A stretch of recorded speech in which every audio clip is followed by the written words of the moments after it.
make it possible? It's a question. We ask this question every day. Can I make it possible? And sometimes we do, and sometimes we don't.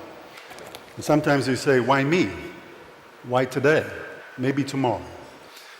And I think that in this type of scenario where we live in incredible India, where our economy is going at an incredible fast pace, why make a change? Why do I need to change? And Stephen yesterday talked about clues, and I'll probably share with you some clues. But the first is to talk about what's happening today. And I've been talking to a number of you over the last few days, and GST has been on the top of our minds, and everything seems to be a massive hurdle. But the truth is, this is happening at a global level. The PAN card was introduced into Italy and France in 2009. There were different levels. Luxury was at 3,500 and the retailers was 1,500 euros. And it was really, really tough. We talked to our Chinese colleagues, and they're going to be introducing something similar next year. This is the way governments are going. This is where the banking industry is going. Transparency and no cash society. And we have to adapt to that. It'll be very difficult for us to change what's going to be happening. So is there a problem? We may say no, because we're still doing fantastically well. The market is growing, India is booming. Now you may know some of these companies. Did they have to change? When Kodak, and I worked on Kodak in the early 90s, when the digital era was coming in, they were saying, well, people are always going to look at their pictures on paper. They're going to put them on the walls. Social media has changed that, and they were not capable of adapting. And then there was a apparent marriage in heaven. Sony Ericsson, Swedish know-how and innovation, together with Sony, the guys who brought us the Walkman. Does anybody here going to buy the next Sony Ericsson phone? No.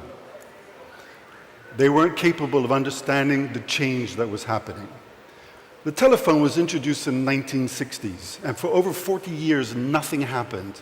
And then somebody came along and introduced the iPhone in 2007. Within 10 years, and we talked to our Chinese colleagues, the iPhone is the center of their life. Their bank statements are on it, their billing is on it, the doctors are on it, everything is on their phone. This is happening, and it's happening quickly. It's happening so quickly that when infrastructures are not necessary, and this is from The Economist, when infrastructures are no longer necessary, you don't have to cable grounds to put telephones in. With a 40% penetration into consumers in China, boom, e-commerce takes off. So the clues are there. This is not going away. The pace is fast. My Indian is terrible. Dur, dar, wala. I grew up in 4 different countries, and what I can say is the world is a small town. The guy on the left is the same guy as the guy on the right. They ride bicycles and they sharpen knives. They're artisans, and we come from an artisan world. The Etruscans and the ancient Romans and the Greeks have been making jewelry for centuries. And these guys have been sharpening knives for equally as long time. And I was looking at this last night, and I thought, this guy's in box 1. He's innovated. He's put a battery charger on a moped, and he's making his life innovative. But the truth is, he hasn't really changed his business much. We're globetrotters. Steve and I, many of you walk around. And one of the things that is true is that every jewelry store looks the same wherever you go. There's nothing different on the storefront, and there certainly isn't anything different in the inside. Can anybody tell me which one is the Indian store? No, it's the one on the right. In 2007, and I'm talking about history now, because I go back to the ancient Romans, and the Italians have been designers for anybody can remember how long. In 2007, we were peak times. 3rd largest consuming market of diamonds in the world. Today, we'll talk about that in a minute. But and this is not talking about export, this is internal consumption. There were 26,500 stores in Italy at the time. We were world-class design. Everybody was coming to Italy to buy. What was the problem? 2008 and 9, a recession, and we're still struggling to get out of the recession. And our retailers, well, what were the killers? Do I really need to change? Our family business has been around for 100 years. We get over these things. We move on. We change. There wasn't real hunger. We were still making the best jewelry in the world. Whoops, my screen is gone. We're still making the best jewelry in the world. Everybody still wants it Italian. And we have generations of experience. Our family will get over this. Some of the companies were beginning to look outside for help. But the rumor on the road was, consultants, it costs a lot of money, and really how much value do they bring? So not everybody was opening up their business to innovation and new ideas. And the other thing which was a killer is that there were so many different organizations within Italy. The artisans, the goldsmiths, the jewelers, the manufacturers, the retailers, the diamantaires, and nobody spoke to each other. There was no need to, there was sort of like, I need to run my own life. Fast forward to 2017. Italy has fallen to 6th place in diamond consumption, and 13,000 retailers have disappeared. In 10 years, 13,000 have disappeared. Half of the retail population no longer is active. And the strong brands, the strong retailers are the ones who have been able to progress. They're the ones today that are looking for resources externally to help them thrive. So they're looking for IPOs, they're looking for institutional investors, and if they can, they're going to sell. And we have examples where Pomellato sold to PPR. The company is now in French hands, and the distribution is going global.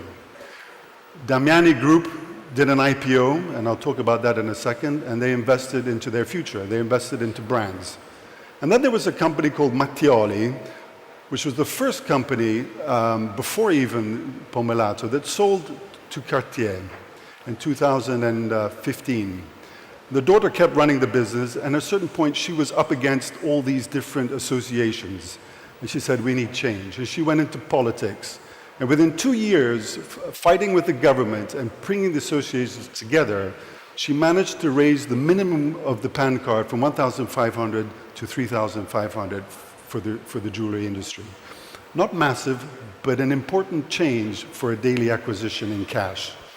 And now she's tackling export duties into the United States and other markets, because in the old days, everybody wanted Italian. We didn't really care how much we had to pay for export duties, but now we do. And that's changing in the United States today from 15 to 2% import into the US. And Damiani bought a brand and then started buying other brands, and they themselves now are believing in brands as their future. But the clues are here. In the US, malls are closing faster than we expect. And why? Because they haven't adapted, they haven't understood that the consumer doesn't go to hang out at a mall anymore. They hang out on social media. They don't need to go there and play around in the corridors. And the retailers were not capable to understand that. So they haven't brought experience into their stores. They haven't understood where e-commerce was going so quickly. So we have the clues. So who is the killer? Is it us? Do we need to change? We're doing well. The market is doing well. The country is doing well. Why change? But we're in incredible India. Eh? And as Sachin said earlier on, we did some interviews with some of the top people here, their retailers, and this is interesting, the things that emerge as generations, and generations and families bring good and the bad, and some of them say, everybody has a point of view, and my brother, my cousin, my sons, everybody, and how do I get this to work? And then there are some who have their children, and they listen to their children, and they make change. And we were at the Dugar store in Calcutta. Great pride in a father with his two sons running the business together. Deloitte ran a survey in 2017, so it's recent data on, in EMEA, over 280 companies that are family-owned businesses throughout the markets in different levels of industry. And they asked the question, are you facing disruption? Disruption is when something changes within your industry that you weren't expecting. So in our case, probably e-commerce. But 49% of them said yes. Then they were asked, do you have a strategic plan to address disruption? 10% said, we don't even have a plan. And 27% said no. Digging further into that, they said then, well, what about your organizational structure? How prepared are you for change? Now, on one side, they've got the board of directors and the managers who've come in from outside, and they're really ready for change. That's what they're there for. And the families, because they're resilient, and family businesses have always survived over time, are capable of change. But what's incredible is that they realized that their employees were not ready for change. No training, no education, nothing to help them in their journey of what was about to happen in terms of disruption. And then they said, well, how often do you really talk about change and disruption in your families? Once a week? 13%, 7% I think there. And then once a day? And how often? So the question for you is, how often do you talk about change within your family business? How ready are you for change? And the second discovery that they made, so one side the employees were not prepared. The second part they discovered is that the focus was on themselves. It was on the managers, and they were looking at the board of directors, and they were saying, oh, the board of directors, and we need to show that we're making change. And we as individuals, as family, half of them are saying we need to change. But the focus was not on the business itself. This is the second piece of work that Deloitte did, and this was about how businesses across the globe understand the need to change within the new digital era. Do you think you need to change? Yes, strongly. Very interesting data here. You may not be able to see, but the top of the chart is India. 96% of the companies interviewed in India say, yes, our organizational structure needs to change. The most innovative country that we remember, Japan, at 70%. They're still stuck in an old way. But again, it's one thing to say we need to change. It's another thing to do it. And what does the organizational structure look like in the future, according to the survey by Deloitte on the digital era? Well, how things worked, I think we're all quite familiar with an organizational structure that's quite rigid. And today, towards this multitasking, multi-generational, multi-market, multi-everything, where everything is a project and it's no longer led by a rigid structure. And in this, what do we see? Trust, sharing of information, sharing of goals. These are the important features that today people are looking for to make projects and success in their business. And Sachin talks about his Cambridge and his kind offer to help us in our educational process. But today, the Harvard, even economist, earning and learning. We're on a constant growth to need to learn in this fast-changing society. It's a lifelong project. So I'm going to quickly share to you a story that we went through with Sachin 2 years ago about how this actually works. We had Italians, English, and Indians in a room, and we were looking at data, and we said, there's something strange here on nose pins. Let's go for it. And we had enthusiasm. We really wanted to change a culture. I mean, how can you bring innovation to a nose pin? It's tradition. And yet, we bring energy and excitement. We trusted each other. We had a shared goal, and we actually wanted to have a lot of fun. And I think today, as you walk around, you'll all appreciate where Capricci has brought today Forevermark into the lives of young consumers. So do I need to change? Well, Augustus, the emperor of Rome, had a phrase, it was festina lente, in Latin means fast but slowly. And this fountain is from the 14th century in Rome, and it's, I think, the sort of the metaphor of what life is about. On one side you have a turtle, and it's about longevity in life. And on the other side you have a dolphin, and the dolphin is in mythology about reproduction and eternity. And it's fast and it's slow. And change has to happen a step at a time. You cannot think that it's going to happen overnight, and if you wait, it's too late. So start. And then you say, well, the economy is doing well, we may need to change. Is the consumer changing? In a study by JWT called Tribes, they went to 17 countries over 4 years to look at women to see what's changing. And 76% of these women on these 17 markets, and we could almost say at a global level, because of the data that they were looking at, were saying there's never been a better time than to be a woman than today. And the way they would like to be perceived is completely different. We are no longer at home looking after the family. We're no longer the weak. We want to be perceived as the strong. In fact, 84% of women in India today are confident that they're going to be successful in their lives, against the 63% in APAC. And asked about technology, women in India say, 55% of them say that technology is going to make a change in their lives. But what's even more astonishing is that 94% of Indian women believe that technology has brought family and friends closer together, versus a 28% in religion. Quite amazing. So rituals, the old way of doing things, or embracing change, and embracing the change that consumers are telling us that they're looking for. And how do we connect better with them?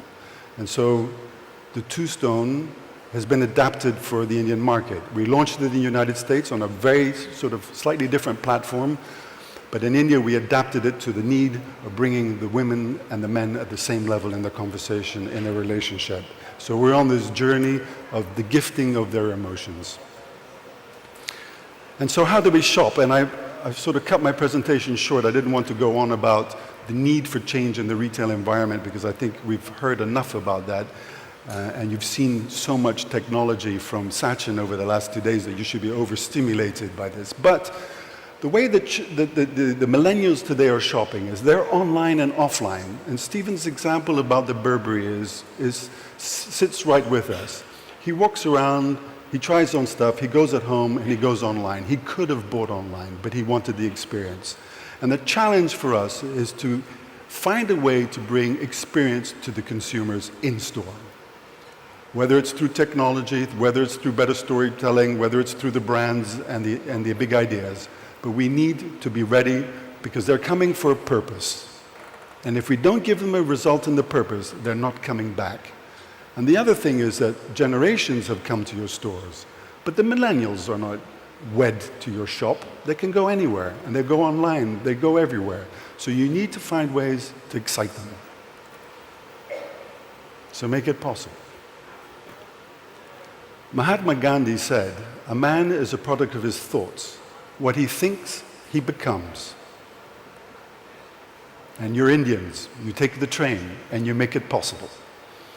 Thank you very much.